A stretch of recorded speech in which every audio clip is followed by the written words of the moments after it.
इस प्रॉब्लम में हम लोग पाइथागोरियन डिस्टेंस नोड देखने वाले हैं, जिसमें हमें ट्री स्ट्रक्चर दिए गए होंगे और उसमें n नोड्स होंगे। देन उसके बाद 3 target node x, y, z होने वाले हैं और हमें जो है स्पेशल नोड्स निकालने हैं। कितनी स्पेशल नोड्स होंगे? स्पेशल नोड्स निकालने के लिए हमें किसी भी एक नोड को इन सब नोड में से चूज करना है। देन उसके बाद उस नोड से हमें तीनों टारगेट नोड का डिस्टेंस निकालना है। डिस्टेंस निकालने के बाद हम लोग को दो स्मॉलेस्ट जो होगा डिस्टेंस, उन दोनों के स्क्वायर का सम अगर थर्ड वाले लार्जेस्ट वाले डिस्टेंस के स्क्वायर के इक्वल हो जाएगा तो हमारा यहाँ पर पाइथागोरस थ्योरम ट्रू हो जाएगा। तो ये हमारा स्पेशल नोड हो जाएगा। अगर जैसे ही स्पेशल नोड हमको मिल गया तो हमें काउंटर को इंक्रीज करना है और जो हमारा काउंटर का वैल्यू होने वाला है हम लोग उसको रिटर्न कर देंगे। चलिए हम लोग एक सिंपल एग्जांपल से समझ लेते हैं, जिसमें हमारे पास ट्री स्ट्रक्चर और टारगेट नोड्स दिए गए हैं और हमें हर एक नोड पे चेक करना है वो पाइथागोरियन नोड है कि नहीं। अगर पाइथागोरियन नोड होगा तो हमें काउंट को इंक्रीज करते चलना है। तो इसके लिए हम लोग क्या करेंगे, सबसे पहले तो हम लोग जीरो नोड ले लेते हैं, उसके बाद सारे जितने भी टारगेट नोड है उससे उसका डिस्टेंस निकाल लेते हैं। देन उसके बाद हम लोग पाइथागोरियन एल्गोरिथम लगाते हैं। पाइथागोरियन एल्गोरिथम निकालने के बाद हम लोग यहाँ पर देखेंगे जीरो अगर सेलेक्ट कर लिए पाइथागोरियन नोड के लिए तो ये कंडीशन फॉल्स हो जाएगा, तो ये हमारा पाइथागोरियन नोड नहीं होगा। देन हम लोग 1 सेलेक्ट करेंगे। 1 से आप डिस्टेंस निकालिएगा 1 का 0 आ जाएगा, फिर 1 से 2 का 2 आ जाएगा एंड देन 1 से 3 का 2 आ जाएगा। तो आप जब इसको पाइथागोरियस एल्गोरिथम लगाइएगा तो ये कंडीशन सेटिस्फाई करेगा और हमारा ये आंसर में काउंट हो जाएगा। सेम 2 के लिए और सेम 3 के लिए करेंगे तो हमारा फाइनल आंसर जो आने वाला है 3 और 3 रिटर्न कर देना है।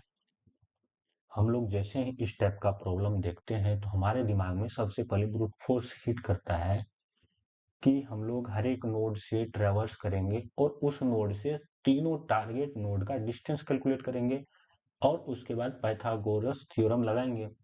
अगर पाइथागोरस थ्योरम सेटिस्फाई कर रहा है तो हम लोग काउंट इंक्रीज करेंगे, अगर नहीं सेटिस्फाई कर रहा है तो इंक्रीज नहीं करेंगे। तो इसके लिए हम लोग देख सकते हैं कि टाइम कम्प्लेक्सिटी, हर एक बार जब डिस्टेंस कैलकुलेट कर रहे हैं तो मैक्सिमम हमारा टाइम कम्प्लेक्सिटी क्या हो सकता है, ऑर्डर ऑफ एन। और कितने नोड के लिए हम लोग कर रहे हैं चेक, एन नोड के लिए, तो ये टाइम कम्प्लेक्सिटी हो जाएगा एन स्क्वायर। इस केस में हमारा टीएलई देने वाला है। तो चलिए हम लोग ऑप्टिमाइज्ड अप्रोच देख लेते हैं। इसमें हम लोग क्या करेंगे, टारगेट जो नोड है उसके करस्पॉन्डिंग डिफरेंट डिफरेंट नोड का डिस्टेंस इस टारगेट नोड से कितना है। जैसे x के करस्पॉन्डिंग हम लोग एक एरे ले लेंगे और एरे में जैसे हमारा x से जीरोथ नोड का डिस्टेंस जीरोथ इंडेक्स पे डाल देंगे, वन नोड का डिस्टेंस वंथ नोड पे डाल देंगे। इस तरह से x के लिए हम लोग डिस्टेंस एरे बनाएंगे, y के लिए बनाएंगे और z के लिए बनाएंगे। और डिस्टेंस निकालने के लिए हम लोग क्या यूज कर सकते हैं, BFS। ठीक है, इस तरह से हम लोग डिस्टेंस ऑफ x और डिस्टेंस ऑफ y और डिस्टेंस ऑफ z में डिस्टेंस कैलकुलेट कर लेंगे। देन उसके बाद हम लोग फॉर लूप लगाएंगे। फॉर लूप से हम लोग हर एक नोड पे चेक करेंगे। अब नोड पे चेक करेंगे, जैसे ith नोड होगा तो x जो टारगेट नोड होगा, x नोड के करस्पॉन्डिंग ith पोजीशन पे हमारा ith नोड का डिस्टेंस टारगेट नोड x से होगा। सेम y वाले एरिया में ith नोड का डिस्टेंस हमारा y टारगेट नोड से होगा। सेम ith नोड z वाले एरिया में ith इंडेक्स पे ith नोड का डिस्टेंस हमारे z वाले टारगेट नोड से होगा। जैसे हम लोग यहाँ देख रहे हैं distance of x u node ले लिए हैं, देख लेते हैं u पाइथागोरियन है कि नहीं। तो distance of x u, distance of y u और डिस्टेंस ऑफ z u, तो ये सारे u से x का डिस्टेंस, u से y का डिस्टेंस और u से z का डिस्टेंस देने वाला है। और उसके बाद हम लोग शॉर्ट करके इसमें पाइथागोरियन थ्योरम लगाएंगे और पाइथागोरियन थ्योरम जो है सेटिस्फाई कर रहा है तो काउंट को इंक्रीज कर देंगे। ये जो है हमारा order of N time complexity में प्रॉब्लम सॉल्व हो जाएगा।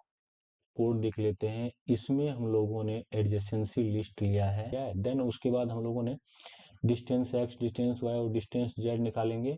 डिस्टेंस x के लिए हम लोग BFS रन कर देंगे जैसा कि देखे थे और उसके बाद हम लोगों ने हर एक नोड के लिए पाइथागोरियन टेस्ट किए हैं। अगर ये पाइथागोरस सेटिस्फाई कर रहा है तो हम लोग आंसर का काउंट बढ़ा देंगे। तो चलिए हम लोग BFS देख लेते हैं। हम लोगों ने जैसे डिस्टेंस पास किया था और एडजेसेंसी लिस्ट पास किया था, और जो जिस नोड से हम लोग को डिस्टेंस कैलकुलेट करना वो पास किया था।